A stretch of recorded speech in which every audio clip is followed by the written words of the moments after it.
That's a communication problem. Yeah, well, Dad, it's not bad, but what you going to do with that? You get your husband to call one day. Let him talk like you do. I want to hear. You want to talk with him? Yeah, he's there. Well, no, he works. Oh, Lord, no, he works. He's like his daddy. He works. Before you, I want to recite to Ben a little thing about pelican. For an old bird is a pelican. His beak can hold more than his belly can. He can hold in his beak enough food for a week, and I don't see how the hell he can. That's cute. Oh, Lord. I love you, Gibbons. I love you too, darling. Oh, and you too, Ben. I walk by your house all the time. Thanks for calling. I'm so proud of y'all. Okay, bye. Bye. I love to hear her talk. I wish Jean would get up here once a month and she's a character. She is a character. She is a character. Fine, upstanding lady. We're going to shift gears a little bit and talk about the history of KTIB. Oh, yeah, KTIB, yeah. William Taylor, by the way, William Taylor is a long-standing friend of ours in KTIB, and he's working over at Lowe's now, selling windows and doors and things like that. But he's always up on meteorology, you know, and the history of KTIB. William Taylor's the only certified meteorologist that I know. Yeah, right. That's right. And he sent me a thing this morning assuring me that the storm was not coming here.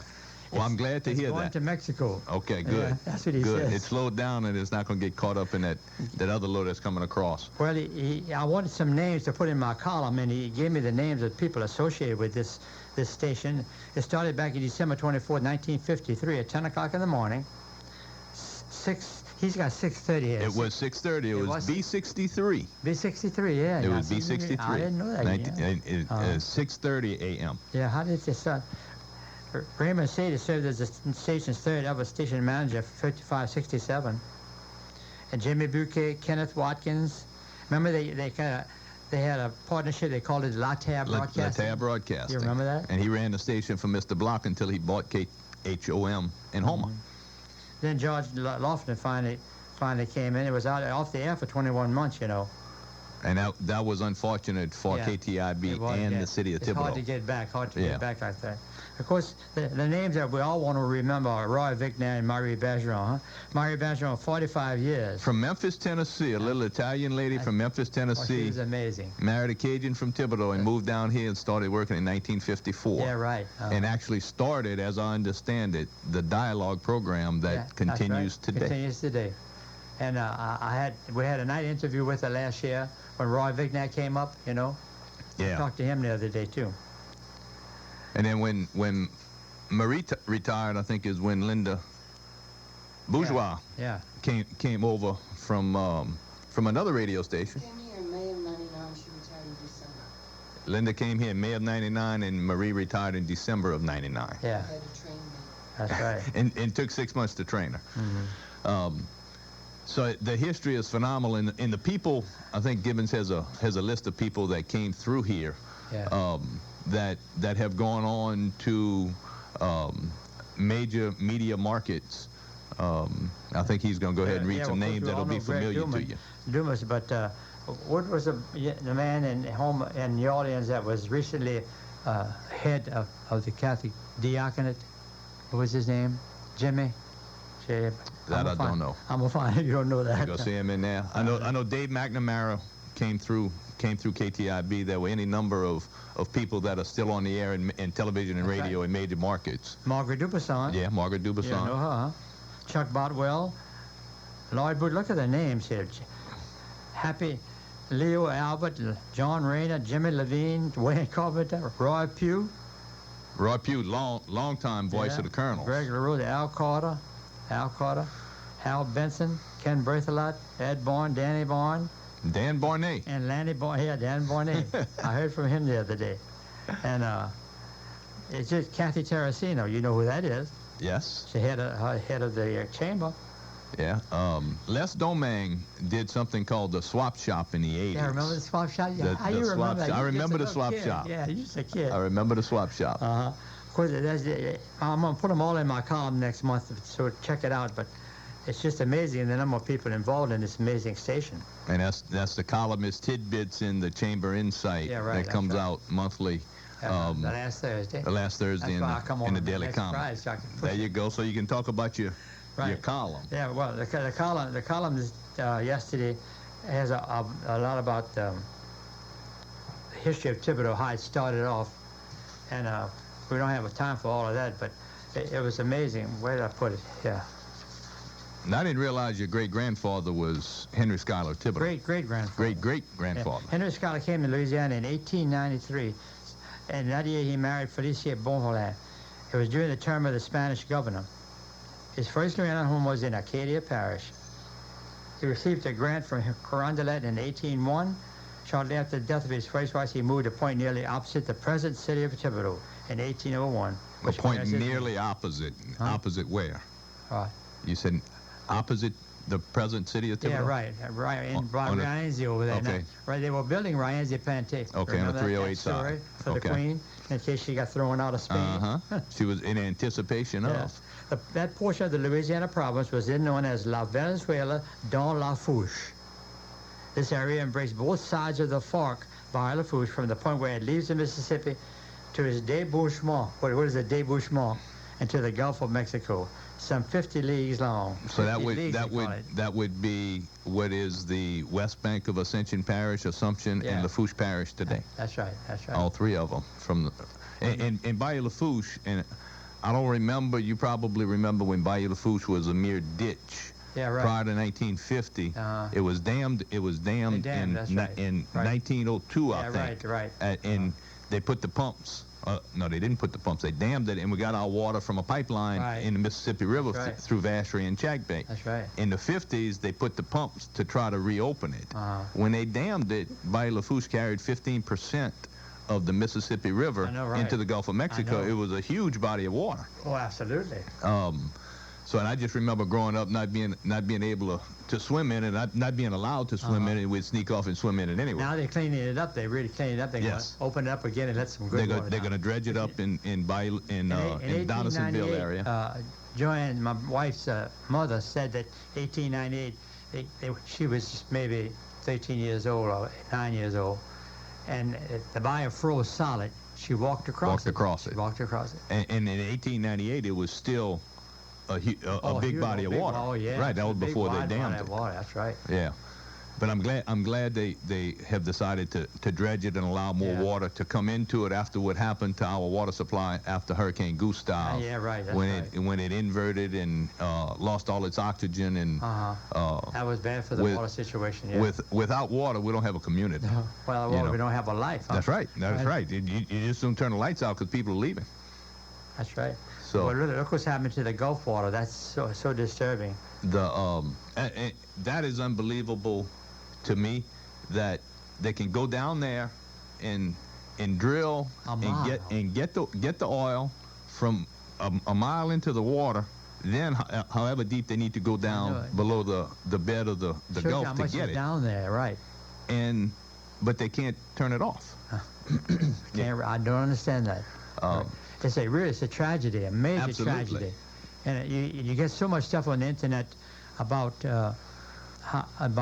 what's underneath there, where it's coming from. There's another ocean down there.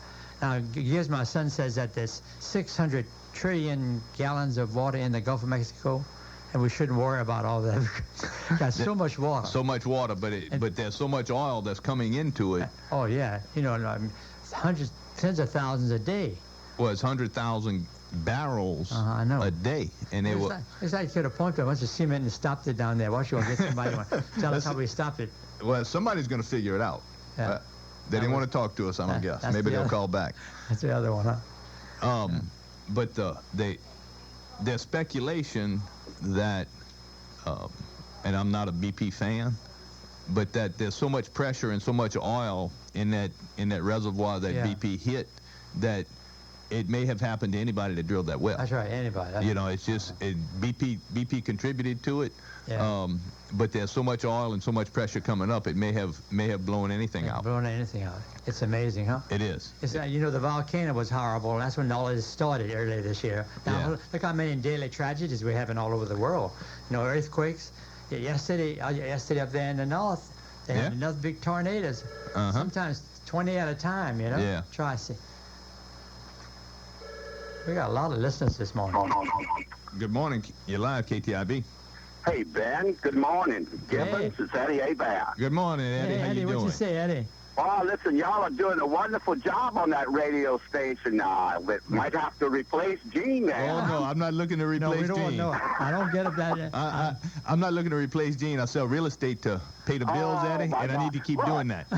I enjoyed being with both of you at that legislative update. It was interesting yesterday. That was very, very interesting. There was a lot of questions asked, the Senator Joe Sasso, and other representatives, but I thought it was a wonderful update, and I wish more people could have heard that. That's right. The turnout was good, but it's more people should have heard about the budget situation that's going on, and absolutely different people's solutions to the same problem, and they are deep disagreements on how to solve the problem, but at the end of Washington, it's happening down here too. At the end of the day, they come up with something to tie us over until next year, and it's always, we got through this year, but next year is going to be worse. I've been hearing that since. I understand that. I heard the news this morning. LSU is also having a lot of budget issues, and that's well, they all are in the state, but when you hear about the universities having problems with the budget and all, it's very much of concern, It absolutely is, and I asked the Senate President, our Senator, Mr. Joe Chasson. I was seated next to Dr. Donald Ayo, former president at Nichols, and we were having a conversation about the future of Nichols. So I point blank asked Senator Chasson, is it outside of the realm of possibility that Nichols would close?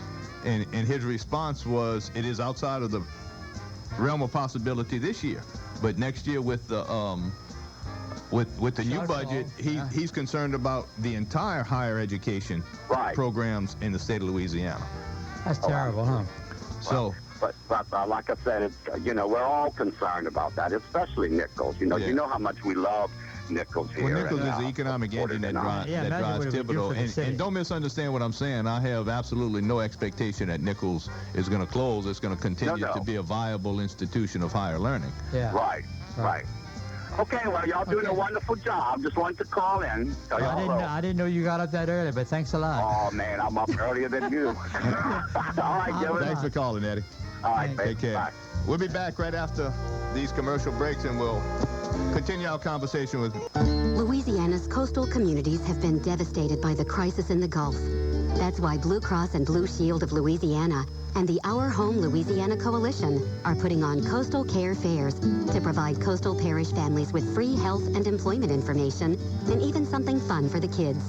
In Lafourche Parish, fairs will be held at the Thibodeau Branch Library on June 28th and at the South Lafourche Branch Library in Cutoff on July 7th. Each fair starts at 10:30 a.m. and lasts till 3 p.m. For more information, visit www.ourhomelouisiana.org. This crisis threatens our heritage, our way of life. Come join with family, friends, and community. Together, we will make a difference. That website again is www.ourhomelouisiana.org. Blue Cross and Blue Shield of Louisiana is incorporated as Louisiana Health Service and Indemnity Company and is an independent licensee of the Blue Cross and Blue Shield Association. Now back to dialogue. Your comments and questions are welcome by calling the studio lines at 985-447-6409. Here's your host, Jean Richard. Thank you, Linda, and welcome back to KTIB Dialogue, 640 The Balcony. I'm your guest host, Ben Harang, sitting in for Jean Richard, who's on retreat today. I'm here with Mr. Richard Thomas Gibbens Robichaux. Learn something new every day. I thought his name was Gibbons all of my life. I thought your name was Ben. And it's really Benton, Which is a derivative of my middle name. That's right. As somebody else wants to call Here's somebody else. Maybe it's Jendela Obama. Good morning. You're live, KTIB. Good morning, Ben. How are you? This is D. Richard. Hey, D. Richard. Good morning. How are you? Mr. Gibbons, how are you doing, sir? Well, fine. Thank you. Interesting listening to you guys this morning, but Ben, I was calling in because I understand I was absent yesterday for the luncheon.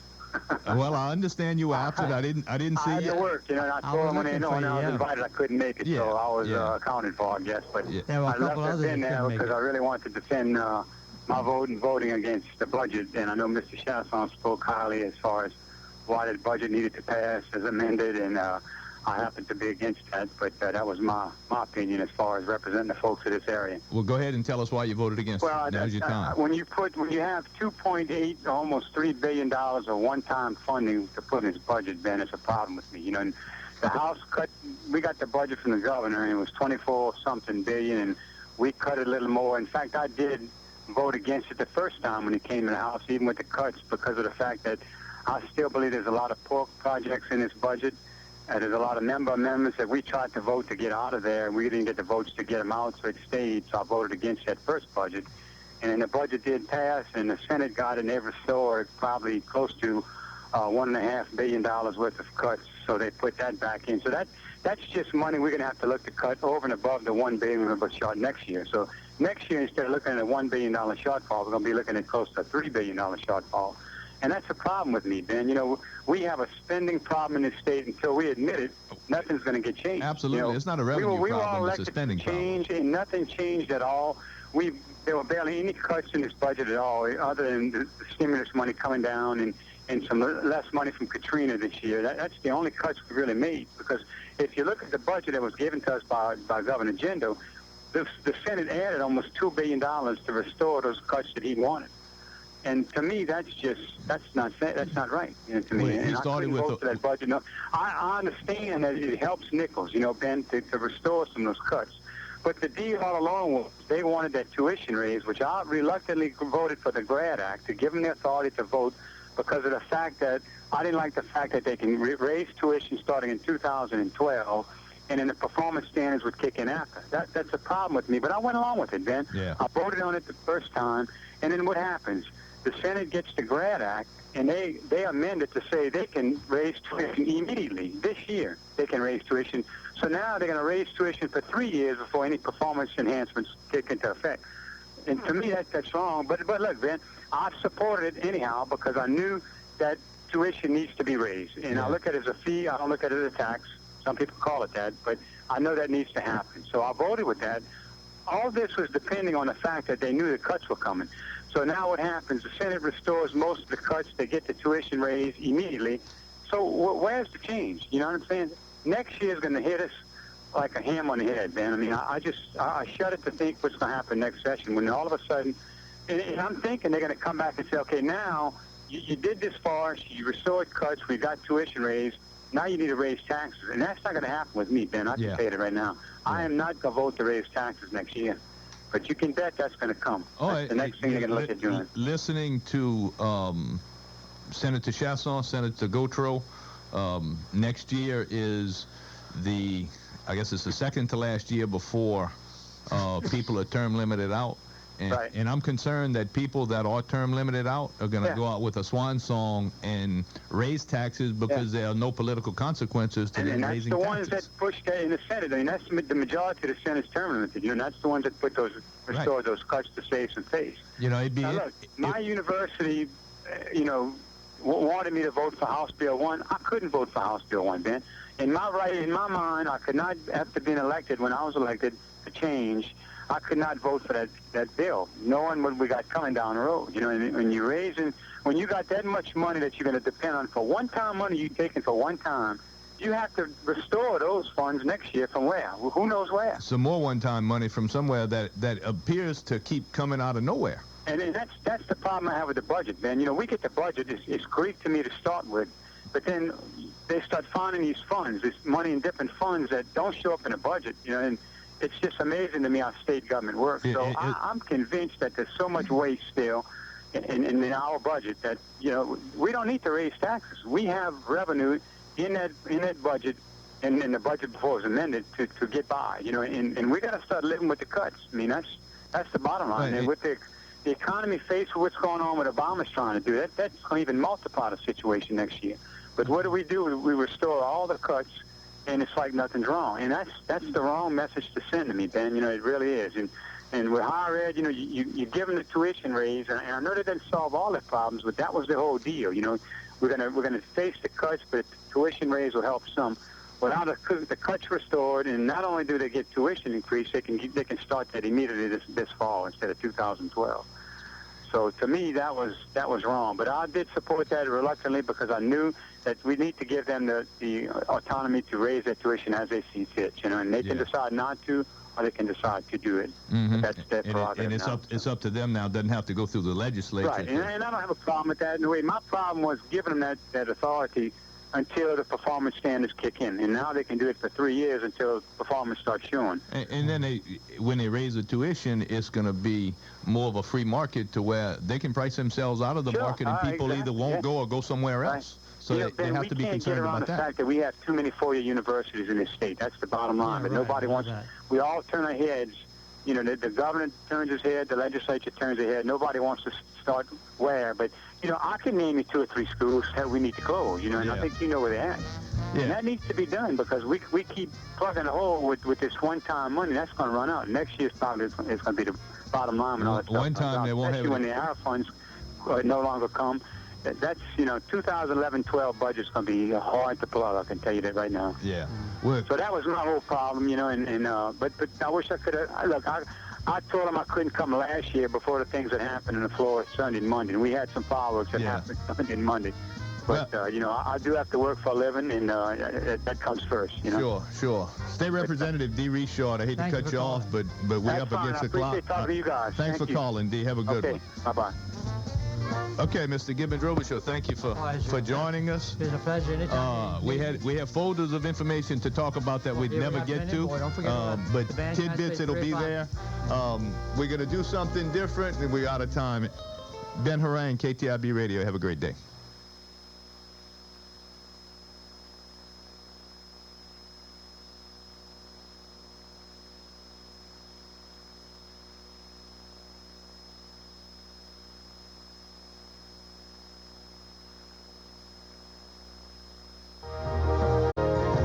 For joining us this morning for Dialogue on 640 AM KTIB. Dialogue is in its 45th year running with your host, Jean Reese.